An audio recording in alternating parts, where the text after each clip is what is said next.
오늘 성경 말씀 구약 성경 에스겔서 33장입니다. 에스겔서 33장 30절과 31절 두 절만 제가 봉독하도록 하겠습니다. 에스겔 33장 30절과 31절입니다. 인자야, 네 민족이 담 곁에서와 집 문에서 너에 대하여 말하며 각각 그 형제와 더불어 말하여 이르기를, 자, 가서 여호와께로부터 무슨 말씀이 나오는가 들어보자 하고, 백성이 모이는 것 같이 내게 나오며 내 백성처럼 내 앞에 앉아서 내 말을 들으나 그대로 행하지 아니하니 이는 그 입으로는 사랑을 나타내어도 마음으로는 이익을 따름이라. 아멘.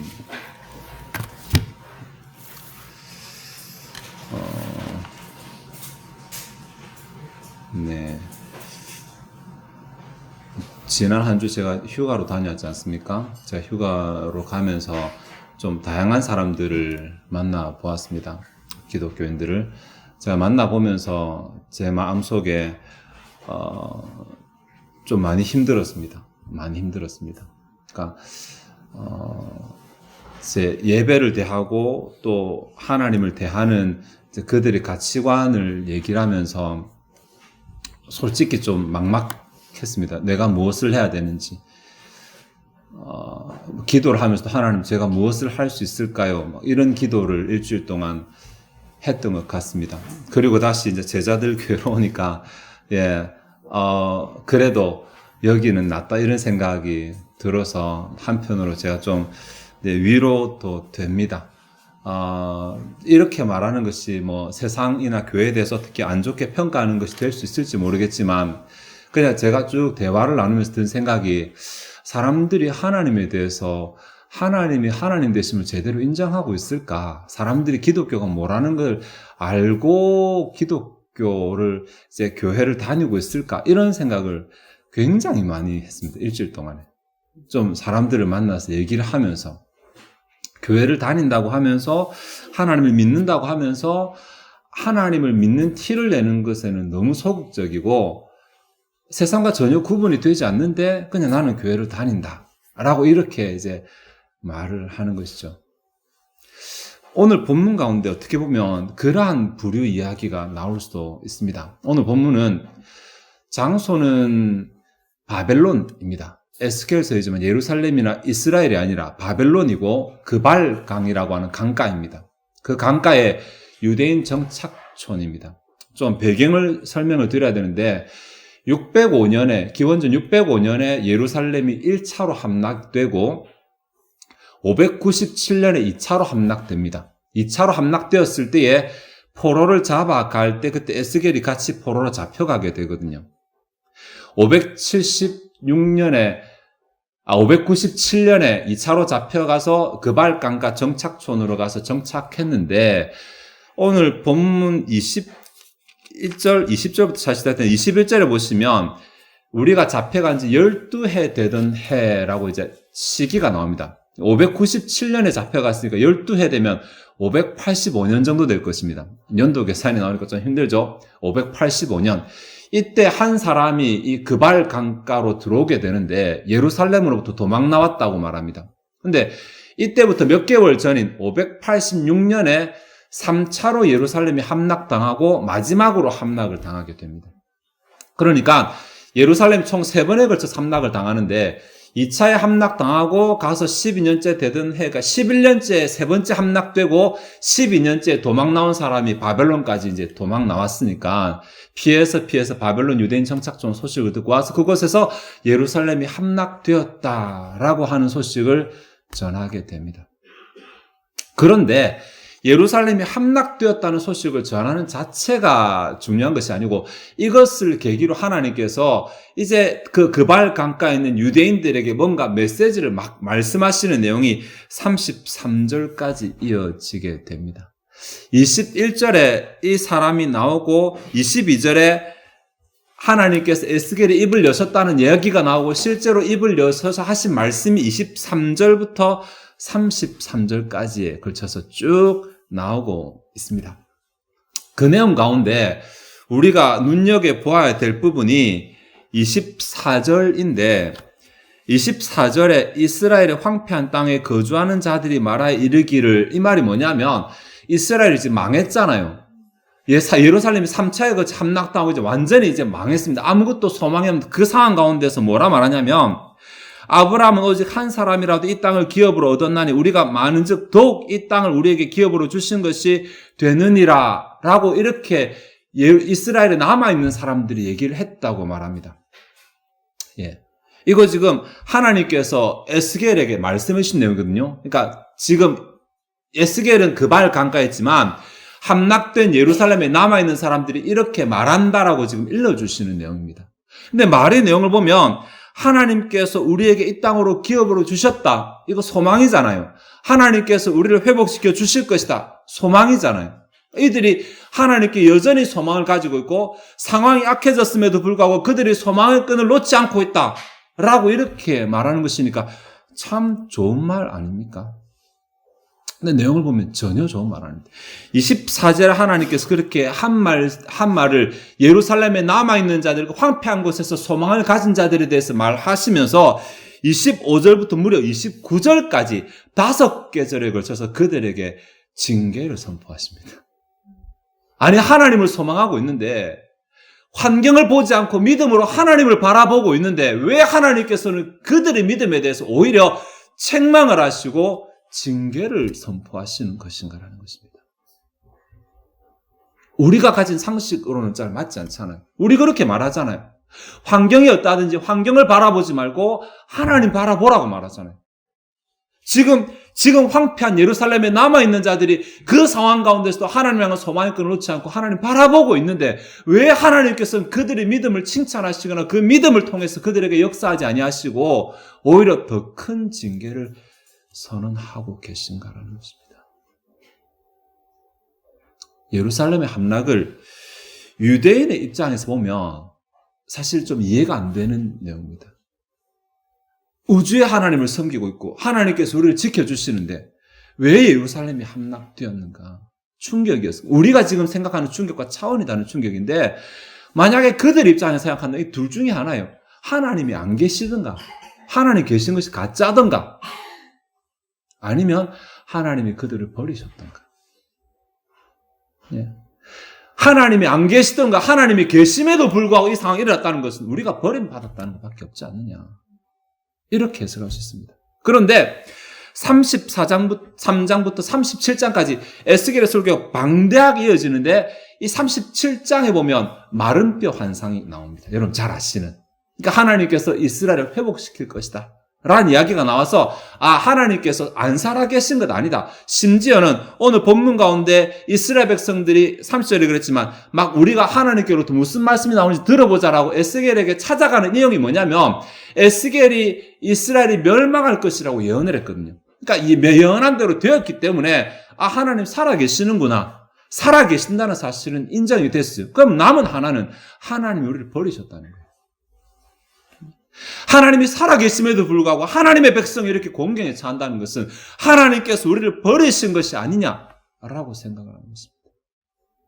자, 이런 마음이 있을 때 하나님께서 에스겔을 통해서 입을 여셔서 다시는 입이 닫히지 않도록 하시면서 내용을 쭉 말씀하십니다. 사실 24절부터 33절까지 내용이 쭉 나오지만 크게는 두 부분으로 나눕니다. 아까 29절까지 하나 있다 그랬죠. 29절까지가 어떻게 보면 이스라엘에 남아있는 자들이 잘못 생각한 즉 24절에 대한 하나님의 반응이 나오고 30절부터 33절까지는 그발 강가에 남아있는 이스라엘 백성들에 대한 하나님의 메시지가 나옵니다. 구분되지만 오늘은 합쳐서 하나를 좀 생각을 해보도록 하겠습니다.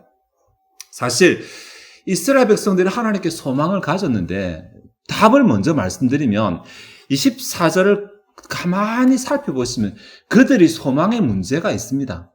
하는 말이 뭐냐면 아브라함은 한 사람이라도 땅을 받았다. 우리는 많으니까 더 이 땅을 받지 않겠느냐라고 말하는데 아브라함이 하나님께 어떻게 했는지에는 관심을 가지지 않습니다. 아브라함이 하나님께 어떤 복을 받았는지에만 관심을 가지는 것입니다. 그러니까 아브라함도 복을 받았으니 우리는 더 복을 받지 않겠느냐라고 말하는 것입니다.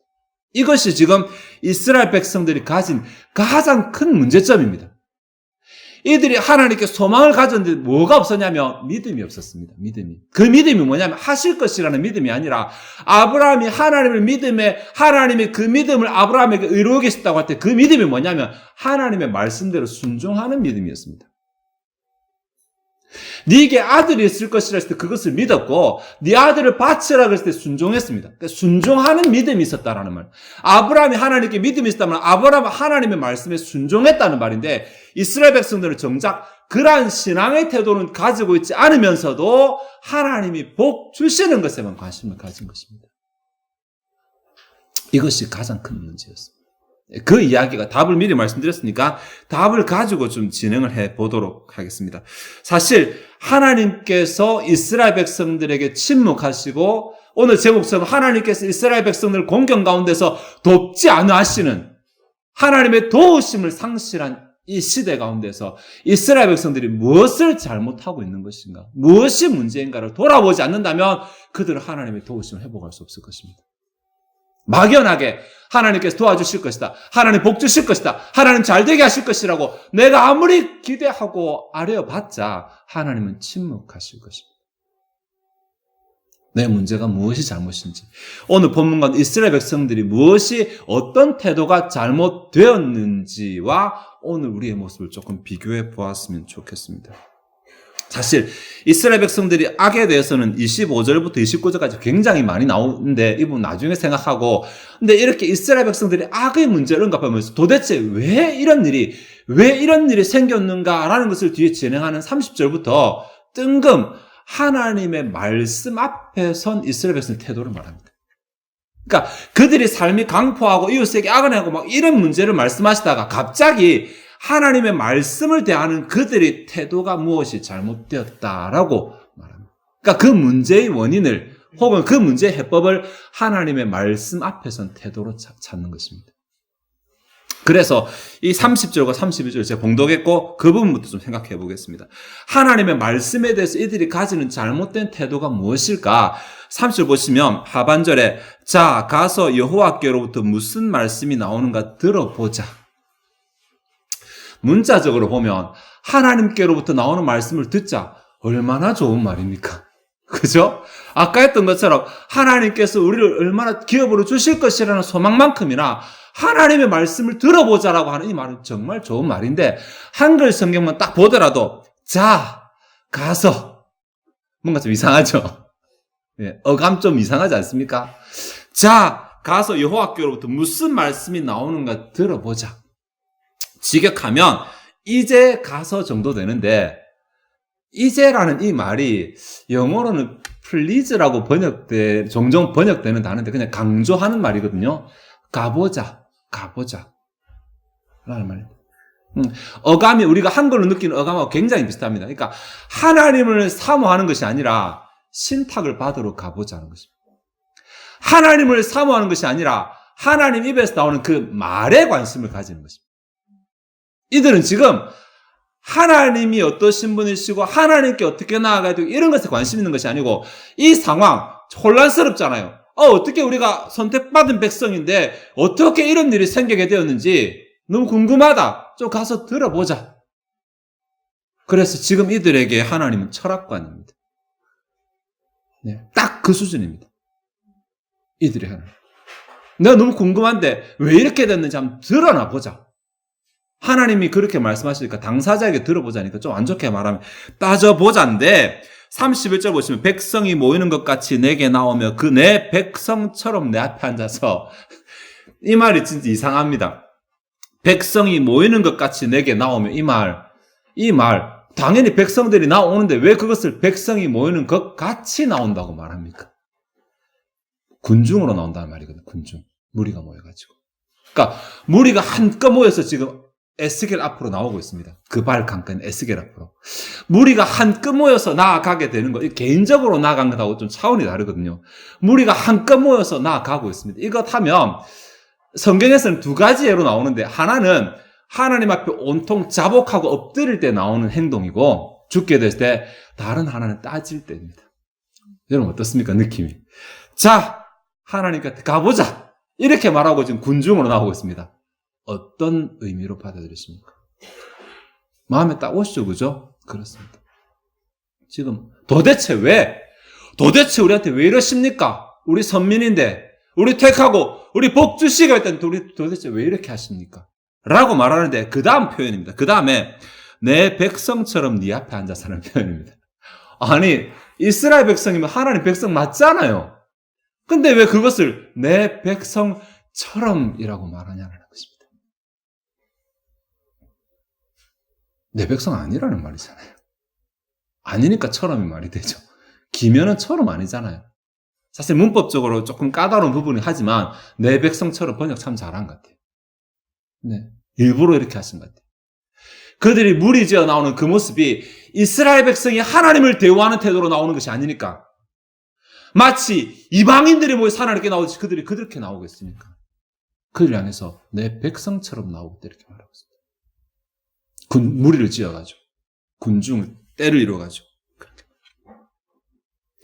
이들이 하나님의 백성임에도 불구하고 하나님께서 그들을 어떻게 보면 하나님의 백성처럼 취급 안 하시는 이 상황이 도대체 어디에 긴 하나님도 왜 그들을 이렇게 보고 계신 것입니까? 라고 했을 때 그 다음에 보십시오. 31절에 내 말을 들으나 그대로 행하지 아니하니 이것 때문입니다. 이것이 핵심이라고 할 수 있어요. 내 말을 들으나 그대로 행하지 아니하는데 사실 한글로는 번역이 안 됐습니다. 내 말을 들으나와 그대로 행하지 아니 그 사이에 하지만 그들은 이라는 단어가 들어있어요. 하지만 그들은. 내 말을 듣는다. 하지만 그들은 그것을 행하지는 않는다. 이렇게 했습니다. 예.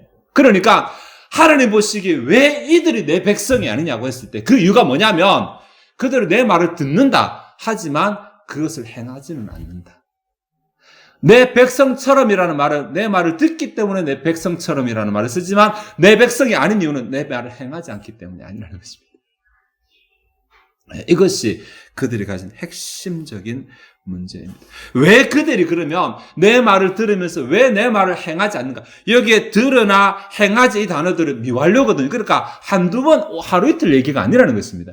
그들의 삶 자체가 그들의 삶의 자세 자체가 하나님 말씀은 매번 듣지만 하나님 말씀 들으러 매번 가지만 정작 그 말씀을 실천하는 삶을 살아가지 않는다는 왜 이들이 그 말씀을 실천하는 삶을 살아가지 않을까 이유도 본문은 밝히고 있는데 하반절에 보시면 이는 왜냐하면 그 입으로는 사랑을 나타내도 마음으로는 이익을 따르기 때문이다라고 말합니다. 여기에 사랑이라고 번역한 단어가 참 재밌습니다. 이 단어는 욕망이라는 단어입니다.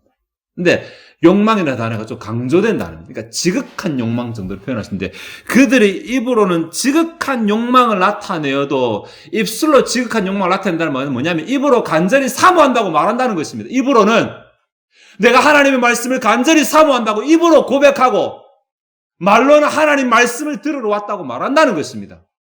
정작 그러나 그 마음으로는 자기 이익을 쫓아가고 있다.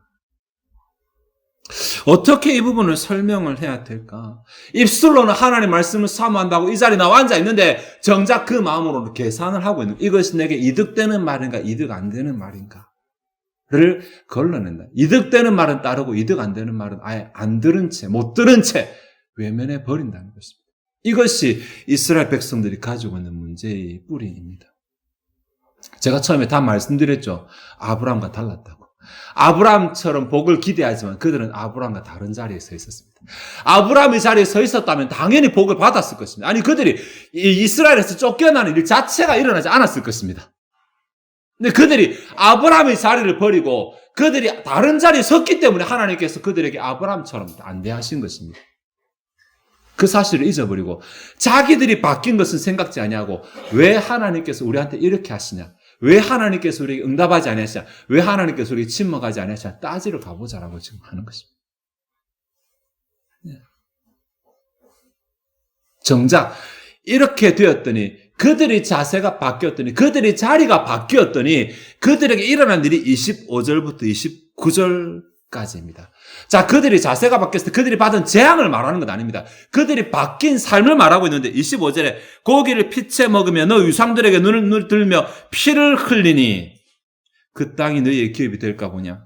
너희가 칼을 믿어 26절에 너희가 칼을 믿어 가증한 일을 행하며 각기 이웃의 아내를 더럽히니 그 땅이 너희의 기업이 될까 보냐.